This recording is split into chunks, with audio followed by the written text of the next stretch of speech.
Hello students, so I am Dr. Priyanka and we are going to start with the next topic of the human reproduction today. We have discussed the outer external genital organs for males and the females in the last session. Now we are going to start with the process of gametogenesis, then how gametes formed. Okay, कि gametes कैसे formed होते हैं, आज हम लोग वो discuss करने वाले हैं। बच्चे गेमीट्स हमें पता चल चुका है, हम लोग जैसा कि आपको पता है कि हम लोग ये जो रिप्रोडक्शन के यूनिट है we are doing it for plants and now we are started with animals और the mammals and the human beings, right. तो अब हम लोग इनके गेमेट्स के बारे में बात करेंगे। तो gametes are the specialised cells और गेमेट्स वो होते हैं जो आगे रिप्रोडक्शन में these are the cells which fuse together to form the new individual and furtherly they will fuse together during the process called fertilization और जो fertilization के बाद जो diploid zygote बनता है वो जो है वो बनता है haploid gametes के कारण। ओके बच्चों, तो आज हम पढ़ेंगे गेमेटोजेनेसिस। अब हमने गेमेटोजेनेसिस हमने प्लांट्स में पढ़ा, ऐसे ही हम लोगों ने गेमेटोजेनेसिस प्लांट्स में पढ़ा, ऐसे ही अब हम लोग गेमेटोजेनेसिस पढ़ने वाले हैं एनिमल्स में। Then how gametes are formed in animals that is we are doing with the human beings. So how gametes are formed in human beings in males and the females. So let me know कि आपको mails के gametes का नाम क्या है? sperms, very right. And for the females the gamete is your ovaries. In the last session we have to discuss कि how what are the secondary and the primary sex organs of the males and the females. So primary sex organs are the fertile sex organs which are producing the gametes, ठीक है। और उनके बाद उनकी help करने के लिए जो एसेसरी ऑर्गन्स होते हैं and which helps in the process of many things like for mammillary glands are also in those processes for the females. And अगर मैं बात करूँ prostate gland, vulvitral and etc. We have discussed everything in detail like that. Okay, so now let's start with the process called gametogenesis. Okay, अब बच्चों हम gametogenesis की बात करते हैं तो गेमेटोजेनेसिस का मतलब होता है किसी भी, अगर मैं गेमेटो का वर्ड तोड़ रही हूँ, ठीक है, वर्ड तोड़ो बायोलॉजी में और मतलब समझो।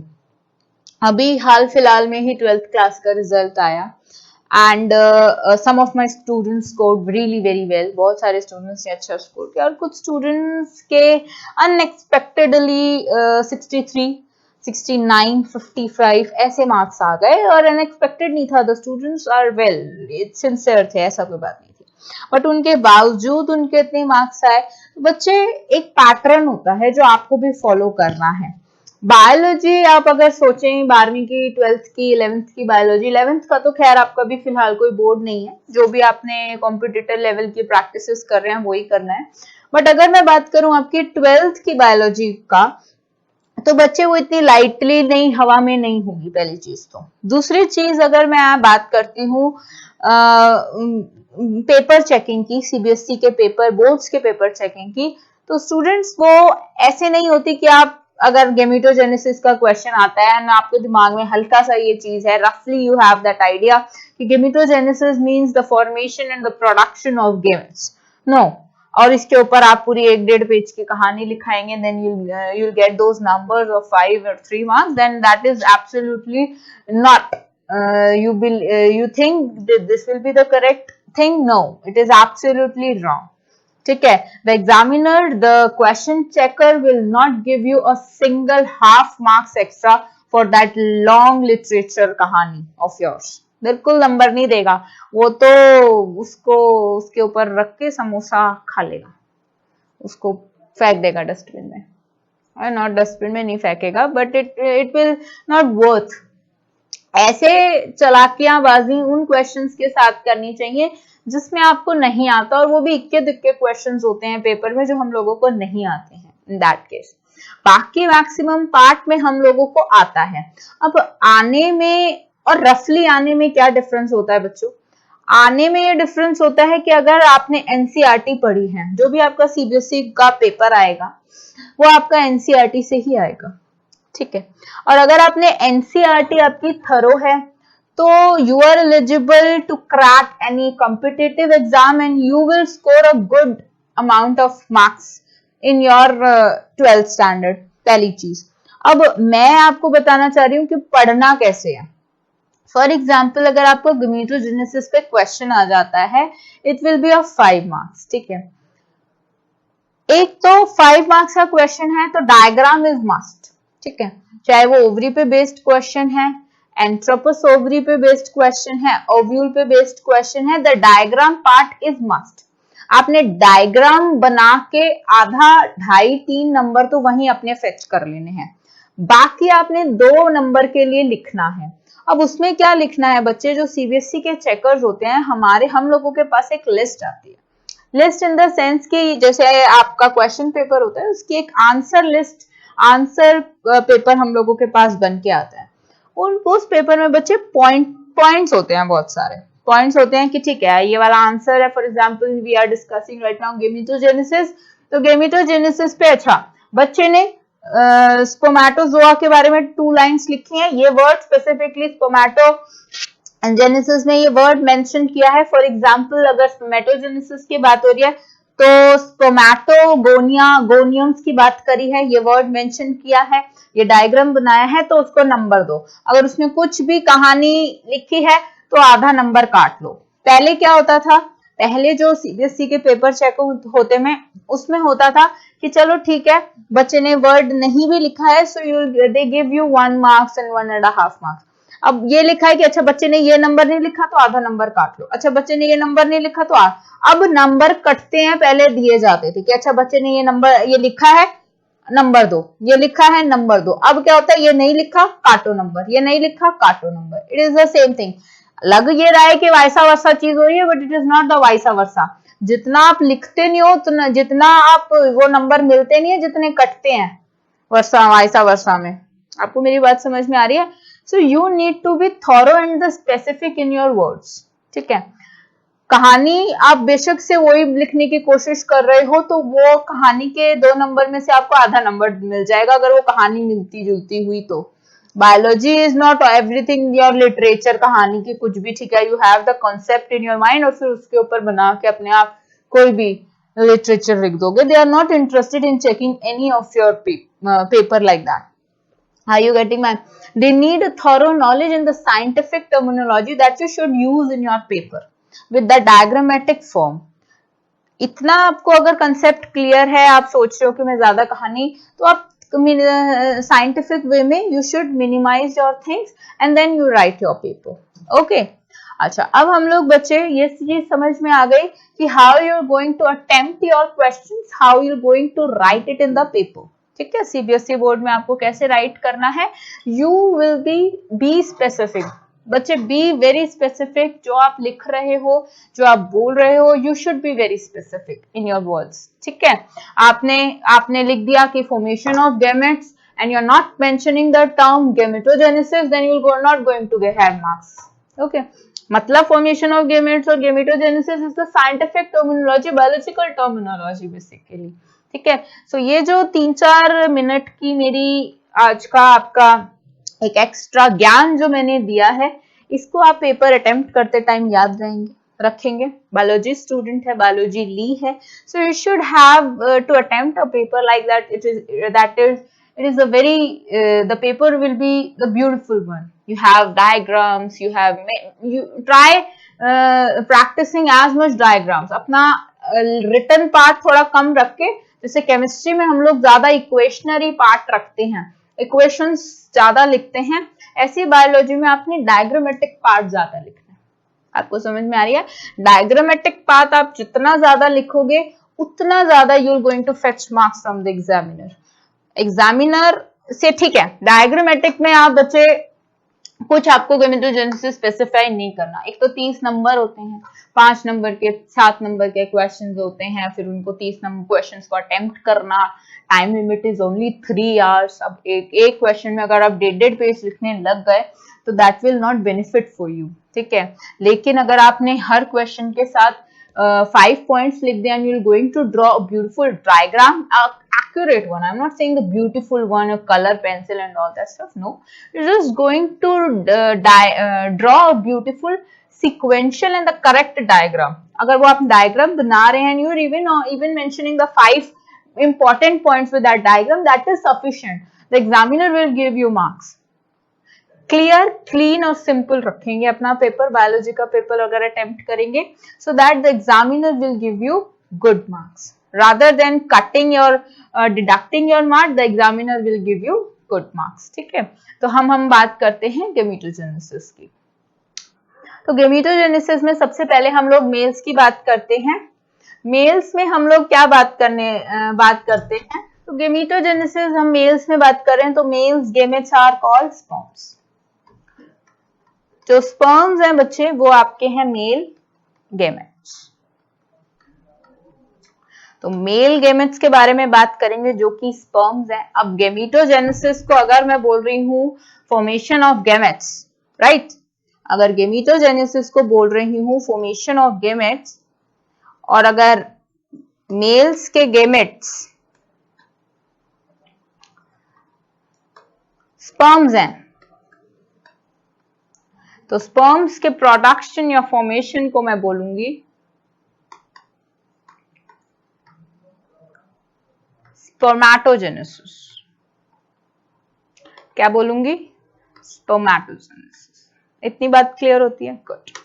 इसका मतलब ये है बच्चे कि gametogenesis is the formation and the production of male sperms or male gametes, and the male gametes are the sperms. So the words used for the formation of sperms is spermatogenesis. Genesis means the production and the formation. Genesis का मतलब बच्चे मतलब होता है production या formation, बनना, बनने का प्रोसेस, ठीक है। सीक्वेंशियल प्रोसेस मतलब सीक्वेंशियल स्टेप्स, ठीक है। और sperms the gametes. Okay, so this is the meaning for the spermatogenesis. अब हम लोगों ने देखा था कि प्राइमरी सेक्स ऑर्गन्स कौन से होते हैं मेल्स के पास बच्चे?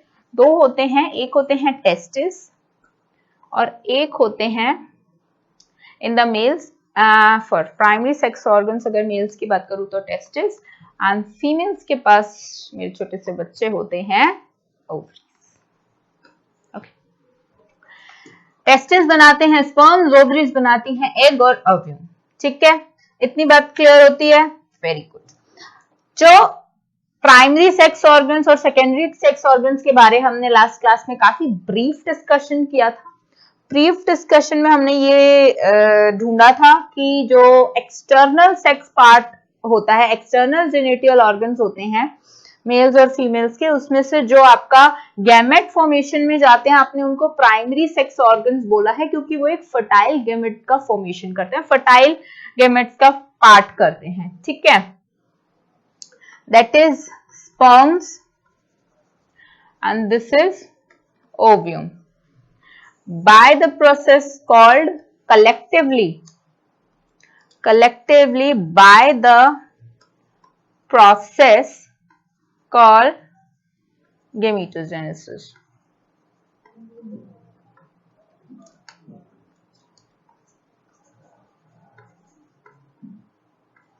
अब हम बात करेंगे सबसे पहले मेल्स की।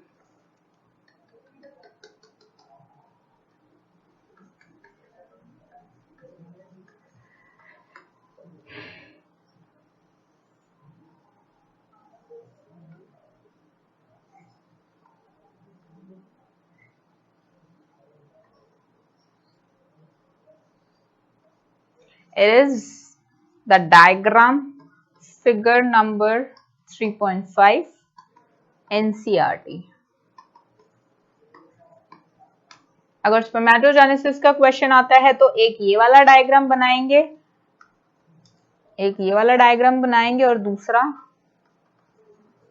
फ्लो चार्ट बनाएंगे और फिर तीसरा एक्सप्लेनेशन करेंगे। समझ गए? फ्लो चार्ट बनना चाहिए, डायग्राम बनना चाहिए और थोड़ी सी अपनी जो भी राम कहानी तुमने लिखनी है एक्सप्लेनेशन में अपने साइंटिफिक थोड़े से वर्ड लगा के उसके साथ the question will be like this. ठीक है,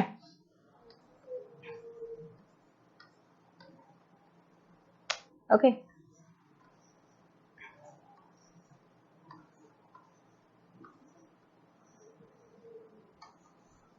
द डायग्राम का कोई इतना नहीं है कि it should be like that much neat, but ठीक है, थोड़ा सा एक्यूरेट होना चाहिए, जिसमें जो आपने you will going to mark, you will going to point, you will have to mention everything.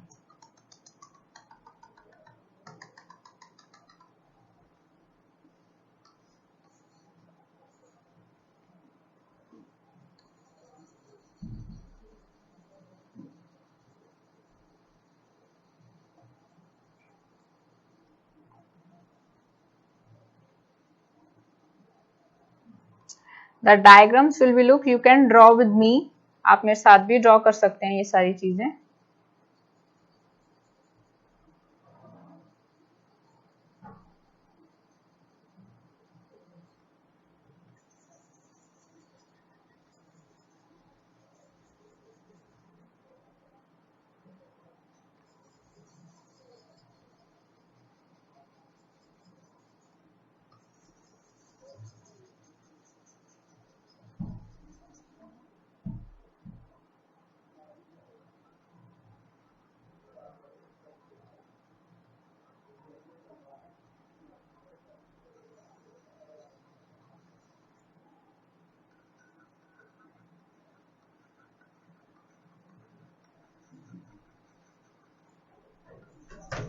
The diagram will be like that only.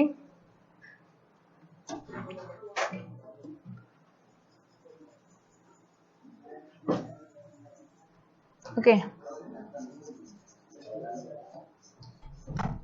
ऐसे ही बनाएंगे, ज्यादा जरूरी नहीं है कि आप पेंसिल कलर से ही बनाएं वहां पे जाके, बट ऐसा बनाएं कि डायग्राम थोड़ा सा नीट लगे, एक्यूरेट लगे। ये जो मैंने बना दिए हैं, they should be irregular of shapes, so I'm going to rub them and will draw in a more accurate manner. Okay.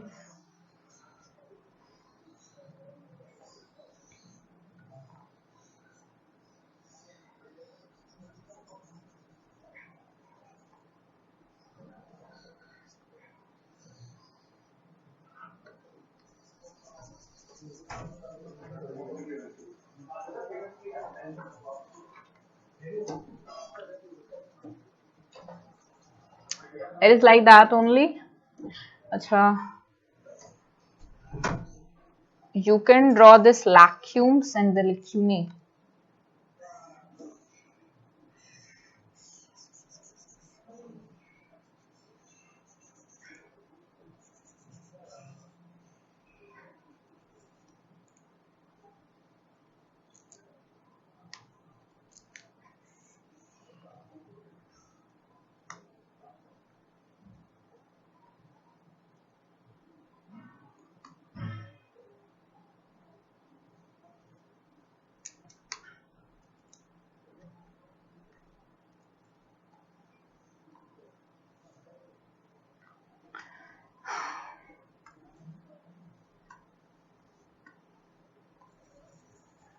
It is the pinkish, the keratinization जो आपके मसल्स का होता है, राइट बच्चे? It is like that only.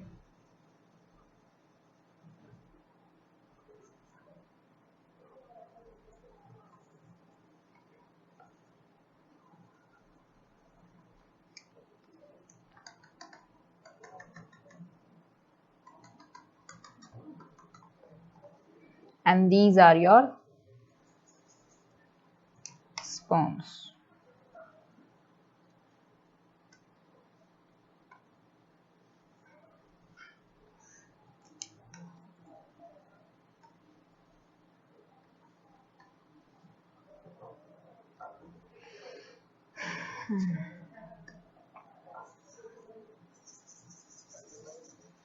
You should draw the first with the head and then you'll draw the tail.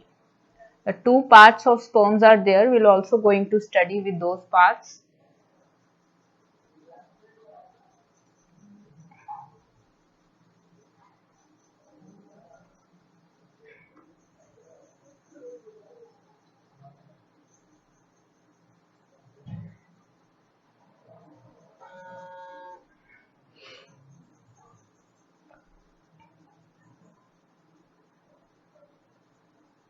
Okay, so we're going to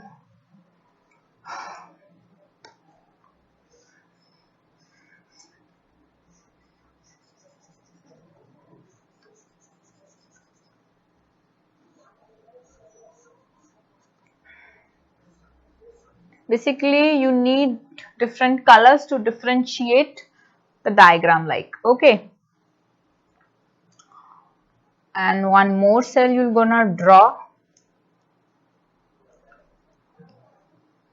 like that, in which you're going to draw two lacunae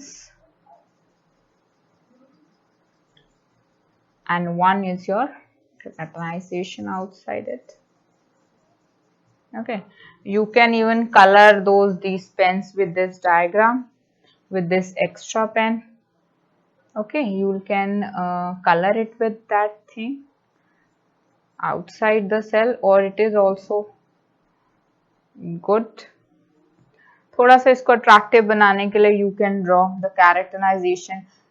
क्या है ये, कौन क्या लगता है आपको ये what I am drawing, what I am drawing like this,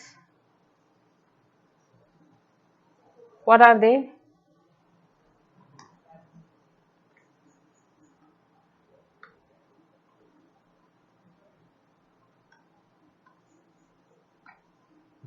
Okay,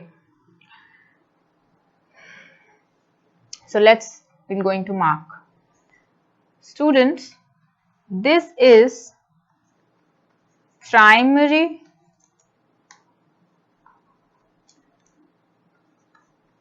spermatocyte. We'll discuss about this. ठीक है, this is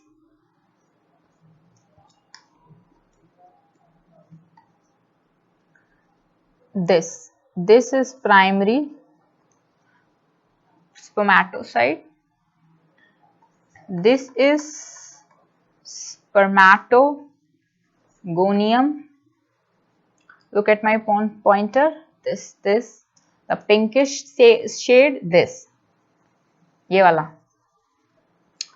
वाला जितने भी ये लाल लाल के बाहर है ना, ठीक है, इनके बाहर जो है ये, ठीक है, this is the primary spermatogonium.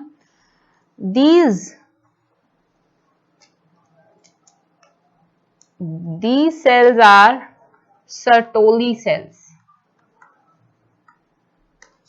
Okay, and some of the cells are too present over here. कुछ cells आपके यहाँ पे भी presence होते हैं, ठीक है. इन cells को बच्चे you are going to mark as secondary spermatocyte.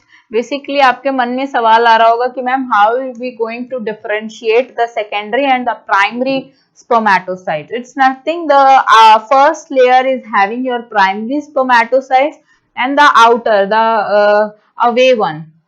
ये जो लेयर है इसके बाहर वाले जो आपके होंगे वो आपके sperms के more close होंगे in a way. Okay. In a way they are more away from this layer, right? If I'm gonna draw two diagrams here too, तो मुझे ये structures, ये थोड़े से जो structures मुझे मिलेंगे ये मेरे को यहाँ इन layers में मिल रहे हैं. So these are the primary, ठीक है, these are the primary spermatocytes, spermatogonia, Sertoli cells, and these are the spermatids. these are the spermatids, right? ये आपके spermatids हैं. और these are your spermatids.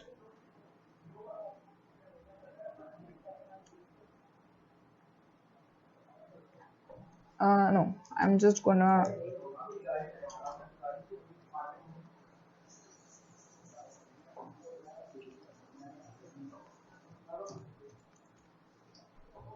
these are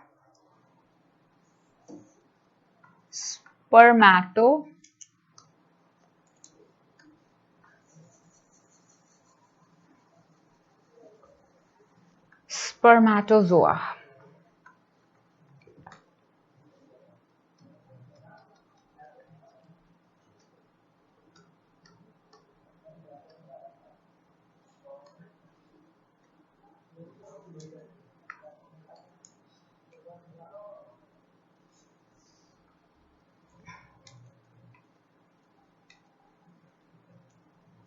These are your spermatozoa.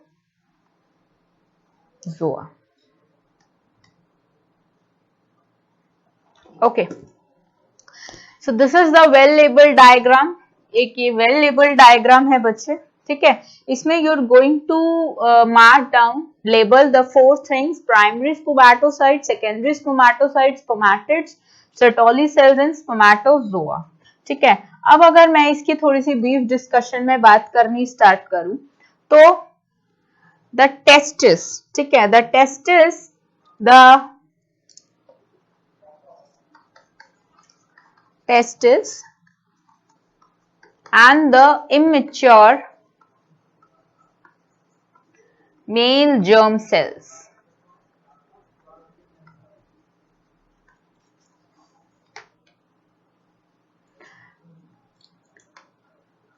The immature, the testis, spermatogonium. You called it as immature male germ cells. Germ cells के बारे में हम plants वाले chapter में ये बात कर चुके हैं कि बच्चे germ cells, फॉर एग्जांपल अगर मुझे कोई germ है, ठीक है, मेरे को कोई इन्फेक्शन हो गया है तो उस इन्फेक्शन फैलता है, अगर मैं छू लूंगी किसी को या अगर वो इन्फ्लुएंजा हुआ या कॉमन कोल्ड हुआ, then the infection will be passed on from me to my relatives, my friends and dear ones, and whom I should be able to I am contact with. ठीक है, मैं जिसके साथ भी contact में आऊंगी वो जर्म उसको उसमें चले जाएंगे और उसमें फैल जाएंगे. इन द सेम मैनर बच्चे the testis and the spermatogonia immature germ cells. Germ cells मतलब कि यही वो गैमेट्स हैं, यही the gametes in which जो आगे जाके एक, जैसे आपने पढ़ा था pollen grain से पहले माइक्रोस्पोर्स, ठीक है, इन द सेम वे जो माइक्रोस्पोर्स थे वो आपके pollen grains में ट्रांसफॉर्म हुए थे. Now the spermatogonia are the immature germ cells which will produce sperms by process called spermatogenesis.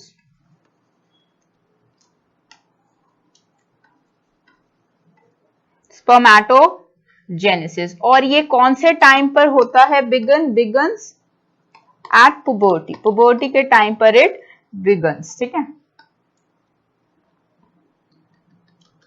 Okay. अब अगर मैं स्पर्मेटोगोनिया की बात करूं, ठीक है, एक इमेच्योर जर्म सेल है. स्पर्मेटोगोनियम और स्पर्मेटोगोनिया एक ही बात है, ठीक है.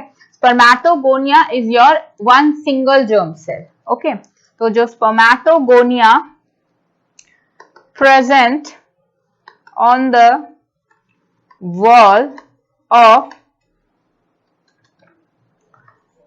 Seminiferous tubule. हमने क्लास में लास्ट सेशन में बात की थी external internal genital organs and the sex organs for the males and the females. And हमने सेमिनिफेरस ट्यूब्यूल्स पढ़ा था कि जिनके अंदर the tubular like structure, the entangles tubular like structure, जिसके अंदर आपके ये Sertoli cells and the spermatid या male germ cells are present. ठीक है, तो सेमिनिफेरस ट्यूब्यूल्स जो कि अगर आप डायग्राम में यू कैन क्लियरली सी, ठीक है, ये जो बेटा एक ट्यूब्यूल टाइप का बना हुआ है ना नीचे, जिसमें आपके ये this, look at the pointer with me, this, ये जो है ये आपका एक ट्यूब्यूलर फॉर्म है। फिर बेटे आप एक, अगर आपने एक ट्यूब्यूलर डायग्राम देखा है तो देखो बच्चे, अगर मैं इसको थोड़ा सा एलैबोरेट करके बनाऊं तो ऐसे बहुत सारे ट्यूब्यूल्स होती हैं। ट्यूब्यूल्स का मतलब है स्क्वायर शेप में, लाइक दैट, ठीक है, कंपार्टमेंट लाइक स्ट्रक्चर्स। ठीक है, अब इनके ऐसे कॉर्नर्स होंगे और इनके अंदर ये सारा जो मैंने अभी ऊपर वाले डायग्राम में मेंशन करके बनाया हुआ है वो होंगे ये सारा। These are the tubular like structure. Tubules का मतलब होता है hollow होना चाहिए। ठीक है, जैसे for example this, I am doing like this, तो ये थोड़ा सा hollow है, तो मैं अपनी फिंगर इसके अंदर घुसा सकती हूँ। ठीक है, इन दैट केस जो ट्यूब्यूलर स्ट्रक्चर बोल रही हूँ, सेमिनिफेरस ट्यूब्यूल्स, जो अंदर की जो ट्यूब्यूल्स होंगे बच्चे वो एम्प्टी होंगे and that had the hollow space। तो अब मैं ये क्या कह रहा है, जो स्पर्मेटोगोनिया होता है that is immature germ cells present on the walls of seminiferous tubules multiply by mitotic division. ठीक है,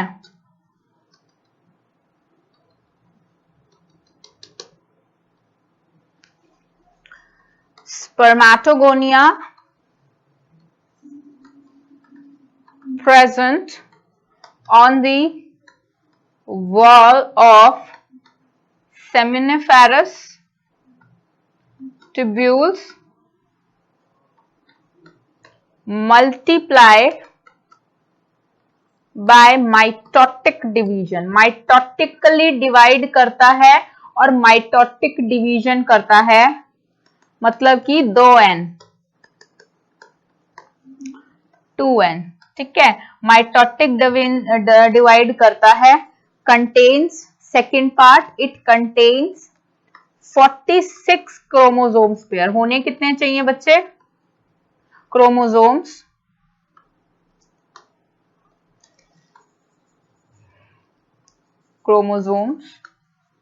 नंबर, और ईच जो स्पर्मेटोगोनिया होता है, the immature male germ cells, don't overlook the spellings, जल्दी में लिखती हूँ मैं बहुत। ओके, जो स्पर्मेटोगोनिया है बच्चे, जो स्पर्मेटोगोनिया है it is the diploid cell. Okay, the diploid cells contain 46 chromosomes in number। Okay,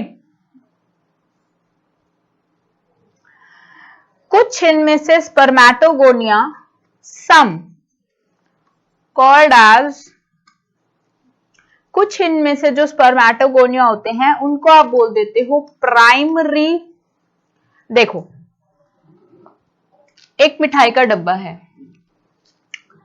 अब मिठाई आई, अब ये तो नहीं ना आपने जो सबसे पहला लड्डू खाया, ठीक है, या अगर मम्मी घर में कुछ मिठाई वगैरह या लड्डू बना रही है फॉर एग्जाम्पल, तो जो फर्स्ट लड्डू गरम गरम जो मम्मी अगर कढ़ाई में से उतार के या कोई भी चीज आपको चखने के लिए देती है, तो उसका फॉर एग्जाम्पल स्वाद चखने के लिए या कुछ भी चखने के लिए, तो आप कहते हो कि आज हमने जो हमारे घर में लड्डू बने उसका मैंने पहला लड्डू खाया है। ठीक है, in the same way spermatogonia, जो स्पर्मेटोजेनेसिस का प्रोसेस है वो बच्चे कहाँ पे कितने उस पे कौन से लेवल पे होता है, वो होता है बच्चे पुबर्टी पे। ठीक है, और स्पर्मेटोगोनिया मतलब होते हैं mail germ sales, immature germ cells which produce sperms. तो स्पर्मेटोगोनिया कुछ जो आपके जिनकी प्रोसेस स्टार्ट हो चुका होता है एंड दे विल फॉर्म पहला स्पर्म्स जो वो बनाते हैं। कोई ऐसे जर्म सेल्स होंगे जो पहले स्पर्म्स बनाएंगे, एक दो सेल्स ऐसे होंगे, तो आप उनको बोल देते हो प्राइमरी स्पर्मेटोसाइट्स। प्राइमरी स्पर्मेटोसाइट कि जब वो जो मतलब थोड़े से मेच्योर होने लग जाते हो तब आपकी शक्ल चेंज हो जाती है, तब आपका फिजिकल स्ट्रक्चर चेंज होने लग जाता है, पूरे मेच्योर नहीं होते हो। कभी अपने टीनेजर्स की फोटो वगैरह उठा के देख लेना पासपोर्ट, तो आप कहोगे अरे मैं तो टीनेज और बचपन में और अब में कितना डिजास्टर्स चेंज आ गया है मेरे में। तो मतलब वो एक जो पहला स्टेप मेच्योरिटी वाला होता है आपका प्यूबर्टी के टाइम पे। इन द सेम वे जो the primary spermatocytes are periodically, ठीक है, प्राइमरी, कुछ स्पर्मेटोगोनिया को आप प्राइमरी स्पर्मेटोसाइट्स भी कह देते हो, जो कि मियोसिस में जाती है या पीरियोडिकली अंडरगोज मियोसिस, ठीक है, 1 से 4 सेल्स बनाती है, मतलब रिडक्शनल डिवीजन में जाती है, mitotic division and increase in number increase हो जाते हैं, और क्या हो जाती हैं, रिडक्शन इन क्रोमोसोम्स हो जाती हैं और नंबर इंक्रीज हो जाते हैं। Okay, then a primary spermatocyte completes first meiotic division, जिसको आप रिडक्शनल डिवीजन भी कह सकते हो बच्चे, ये हम लोग बात कर चुके हैं इसके बारे में, leading to formation of two equal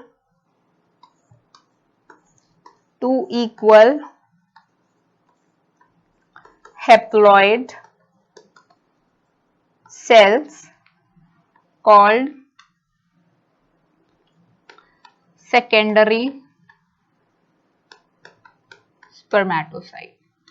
अब जो आपने बच्चे ऊपर डायग्राम हमने जो बनाया है हेयर, ठीक है, हेयर जो मैंने ये सेकेंडरी स्पर्मेटोसाइट बनाए हैं, they are of equal shapes, they are of unequal shapes, right.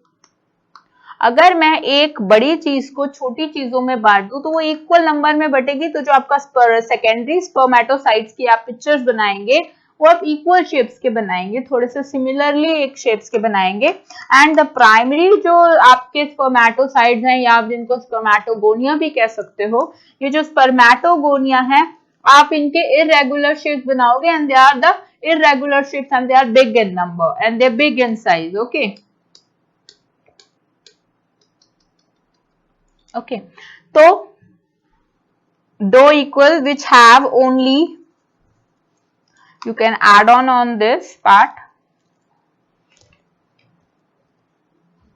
ठीक है, two secondary spermatocytes which have only 23 chromosomes, 23 chromosomes present over here. Okay, तो आप अगर आपको प्राइमरी स्पर्मेटोसाइट्स का और सेकेंडरी स्पर्मेटोसाइट्स का डिफरेंशिएशन आ जाता है, तो how you are going to differentiate कि बच्चे प्राइमरी स्पर्मेटोसाइट्स तो होते हैं, सम स्पर्मेटोगोनियाज आर आल्सो, उन्हीं को आप प्राइमरी स्पर्मेटोसाइट्स कहते हो, जहां से आपकी स्पर्मेटोजेनेसिस जिन उनसे स्टार्ट होती है, ठीक है। They are in irregular shape and they are big in size. अगर मैं सेकेंडरी स्पर्मेटोसाइट्स की बात करूं तो जो सेकेंडरी स्पर्मेटोसाइट्स होते हैं they are in equal shape, ठीक है, they are in equal size and they are the product and they are the final product of the meiosis occurred, ठीक है। प्राइमरी स्पर्मेटोसाइट्स के जब मियोटिक डिवीजन हो जाती है, जो कि 46 इन क्रोमोसोम्स नंबर थे और डिप्लॉयड सेल्स थे, उसके बाद जो मियोसिस करके जो सेल्स हमें हेप्लॉयड फॉर्म होते हैं, दे आर इन 23 नंबर्स, उनको सेकेंडरी स्पर्मेटोसाइट्स कहते हैं। ओके, ठीक है। अब जो सेकेंडरी स्पर्मेटोसाइट्स हैं बच्चे,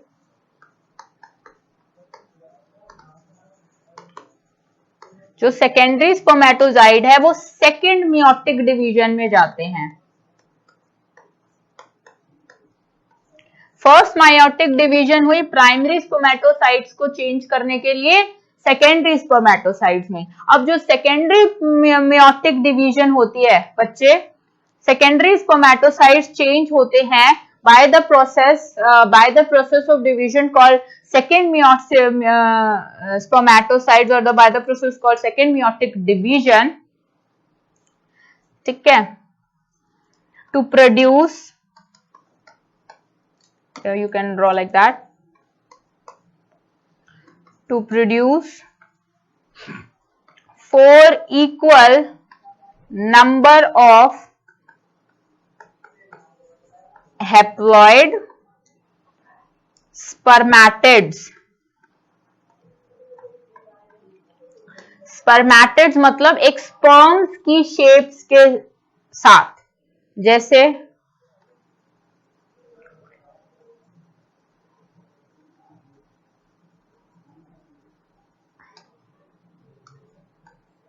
like that, ओके।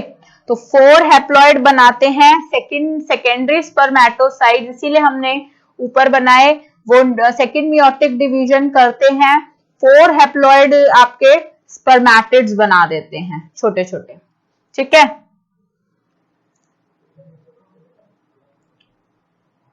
तो how you are going to define spermatids, very important question आ जाता है, डिफाइन स्पर्मेटिड्स, ठीक है। Define spermatids, you are going to write spermatids are the products of second meiotic division of secondary spermatocytes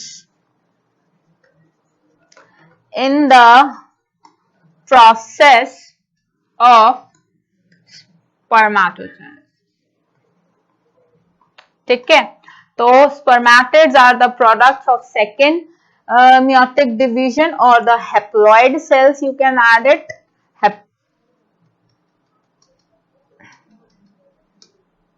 haploid cells, okay, and the products of second meiotic divisions of secondary spermatocytes in the process of spermatogenesis, okay। So एक point तो ये, दूसरा point, they are transformed,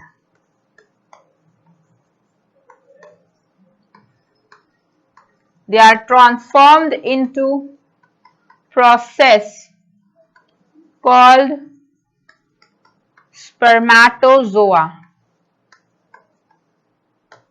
sperms, by the process called spermatogenesis, ठीक है।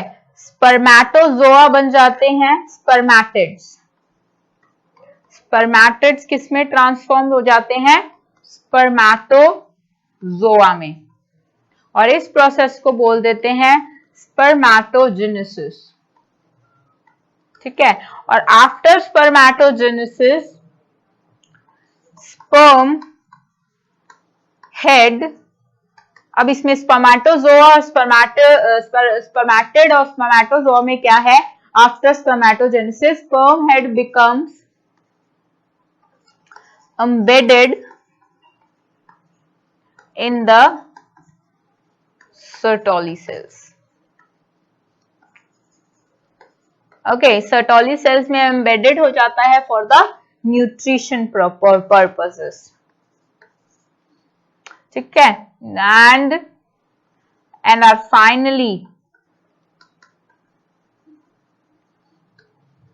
finally release from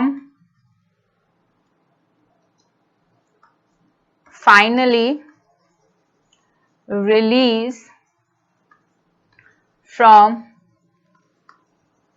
seminiferous tubules by process called spermiation. बहुत सारा spermatogenesis, spermatozoa, spermatid, दिमाग में खिचड़ी पड़ गई। सबसे पहले फिर से रिपीट करते हैं, ठीक है, पहले कंप्लीट कर लेते हैं, फिर हम लोग एक बार शॉर्ट में ले लेते हैं, ठीक है। अच्छा, स्पर्मेटोजेनेसिस बच्चे जो होती है, स्पर्मेटोजेनेसिस पबर्टी की एज पे स्टार्ट होती है। ड्यू टू, क्यों होती है, कैसे स्टार्ट होती है? Due to increase in gonadotropin releasing hormone. ये इंपॉर्टेंट है, ये हार्मोन की क्वांटिटी इंक्रीज हो जाती है तो आपका पबर्टी के टाइम 12-13 साल के टाइम पे स्पर्मेटोजेनेसिस स्टार्ट हो जाती है। स्पर्मेटोजेनेसिस मतलब ये the process of changing of spermatids to the final, ठीक है। ये जो आप अगर रिकॉल करना चाहते हो तो जो हाइपोथैलेमिक हार्मोन है, हाइपोथैलेमिक हार्मोन दो हार्मोन्स रिलीज करता है, एक रिलीजिंग हार्मोन, एक कंस्ट्रिक्टिंग हार्मोन, या एक ऐसे दो टाइप्स के हार्मोन होता है जो ऐसे सिग्नल्स देते हैं कि अब ये प्रोसेस शुरू करो, ठीक है। और दूसरा टाइप का हार्मोन ऐसे प्रोसेस देते हैं पिट्यूटरी ग्लैंड को कि ये वाला प्रोसेस स्टार्ट मत करो, ठीक है। So gonadotropic is your hypothalamic hormone, ठीक है, गोनाडोट्रोपिक रिलीजिंग हार्मोन, ठीक है। द इंक्रीज, ठीक है, अब ये जो गोनाडोट्रोपिक हार्मोन होता है acts on interior pituitary, acts on interior pituitary, anterior side of the pituitary, ठीक है, and stimulates secretion of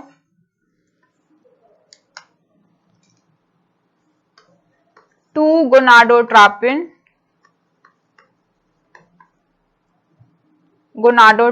hormones. कौन से हैं बेटा वो? एक तो LH, ठीक है, एक है आपका एंड्रोजन, ठीक है। तो एक साइकिल देखो कि सबसे पहले तो हाइपोथैलेमस रिलीज हार्मोन, क्या नाम होता है? गोनाडोट्रोपिन रिलीजिंग हार्मोन, जो स्टिमुलेट्स करता है anterior pituitary to release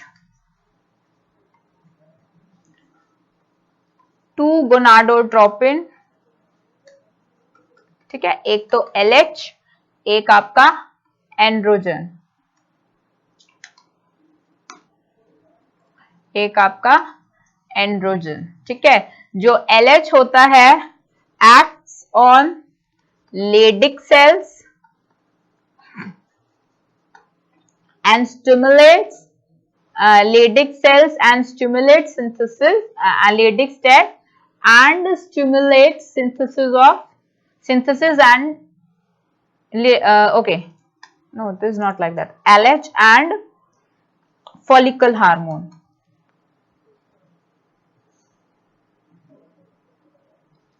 follicle secretion hormone, that is FSH, LH and FSH। अब ये जो LH और FSH होता है बच्चे, ठीक है, ये जो LH और FSH होता है, ये अब कितना होता है? इसको बोलते हैं ल्यूटिनाइजिंग हार्मोन, ठीक है। This acts on Leydig cells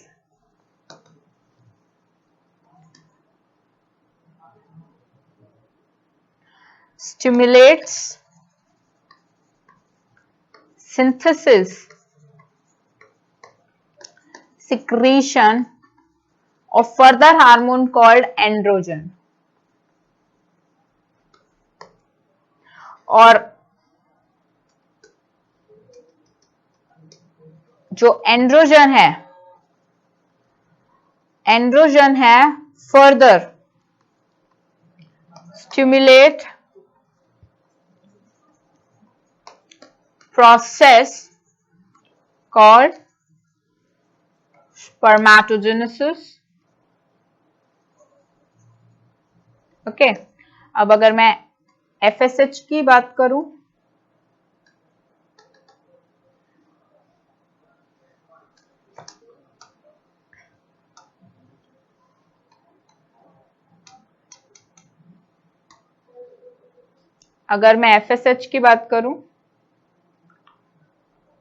है तो FSH acts on Sertoli cells, stimulates FSH जो कि आपका है that is acting on Sertoli cells. Okay, Sertoli cells पे एक्ट करता है और एक्ट करने के बाद, ठीक है, if it is acting on the Sertoli cells are mainly used in the nutrition for the spermatids, ठीक है, जो भी आपका प्राइमरी स्पर्मेटोसाइड्स हैं, जो स्पर्मेटिड्स हैं, उनके सिक्रीशन में स्पर्मेटोसाइड्स आपका बेसिकली यूज किया जाता है। जो आपकी एनसीईआरटी बच्चे कहती है उसमें आपका यही है कि and that FSH act on the Sertoli cells are basically used for the nutrition of spermatocytes and stimulates secretion factors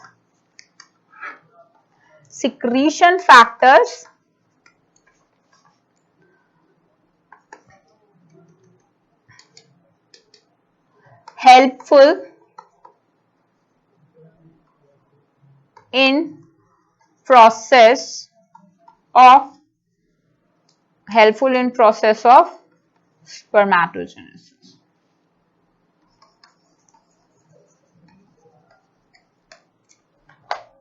okay, so ये आपका पूरा प्रोसेस है। Let us recall the whole process in a way, ठीक है। अब ये जो process है इसमें हम लोग एक बार फिर से रिकॉल कर लेते हैं फर्स्ट, ठीक है। क्या होता है, प्राइमरी स्पर्मेटोसाइट सबसे पहले होता है spermatogonia, immature male germ cell, उससे आपका उसमें से सम called primary spermatocyte.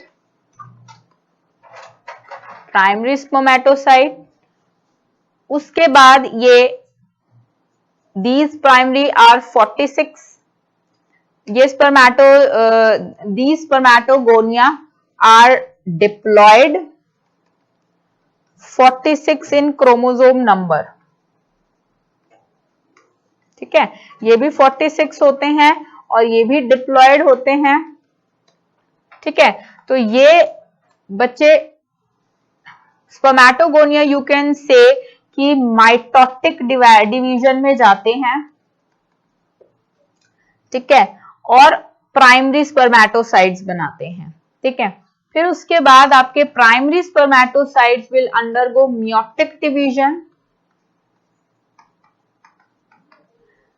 And form secondary spermatocyte, ठीक है। मियोटिक डिवीजन में जाके सेकेंडरी स्पर्मेटोसाइट्स बनाते हैं, फिर ये सेकेंड बार मियोटिक डिवीजन में जाते हैं और स्पर्मेटिड्स बनाते हैं। रिडक्शनल डिवीजन होती है इनका, क्रोमोसोम्स हाफ हो जाता है, 23 पेयर्स हो जाते हैं, ठीक है।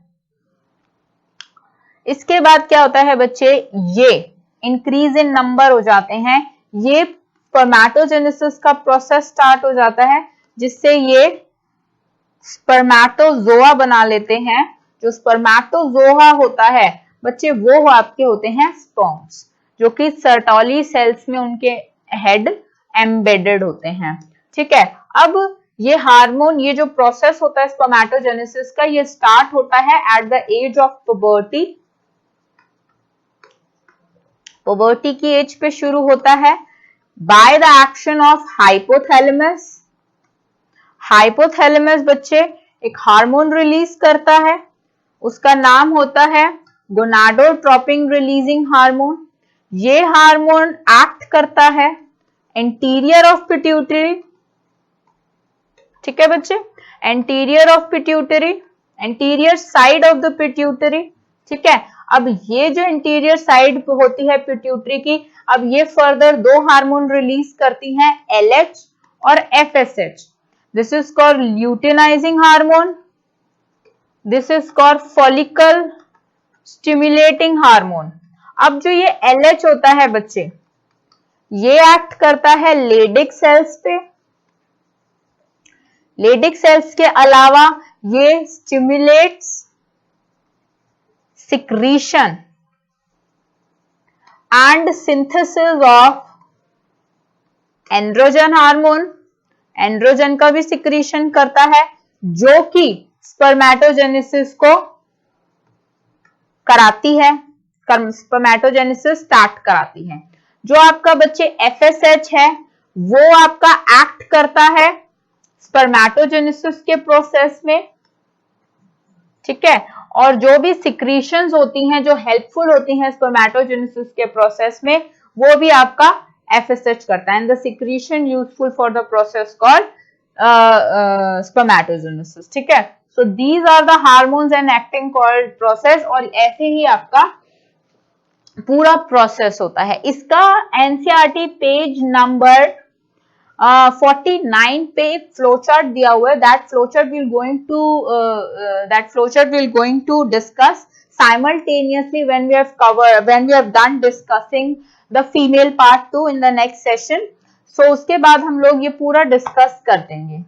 डिस्कस करके simultaneously we're going to differentiate the gametogenesis process for the male and the gametogenesis process for the female. So till now you're going to read and learn every step and the importance of every step. इससे ज्यादा कहानी बना के कुछ और लिखने की या वार्ड्स लिखने की जरूरत नहीं है for your CBSE board exam. ठीक है, you're going to write that much and the examiner will give you the number कि प्राइमरी स्पर्मेटोसाइट की डिवीजन होती है, फिर वो प्राइमरी बनता है, वो इतना नंबर है, बस इतनी कहानी लिखोगे, that is more than enough, and you'll draw the diagram and your flow chart. इसके अलावा स्पर्म का डायग्राम बनाने की जरूरत नहीं है। जो नेक्स्ट पेज 48 पेज NCERT पे लिखा हुआ है उसमें डायग्राम बना हुआ है स्पर्म का, और पूरा उन्होंने वो करा है। उसका एक अलग क्वेश्चन फॉर्म होता है कि what is the structure and give the brief structure and the discussion for the sperm diagram. Then you're going to diagram and discuss about that sperm part. Okay, so we're going to discuss that part, sperm head and part, and the secondary female gametogenesis in the next session.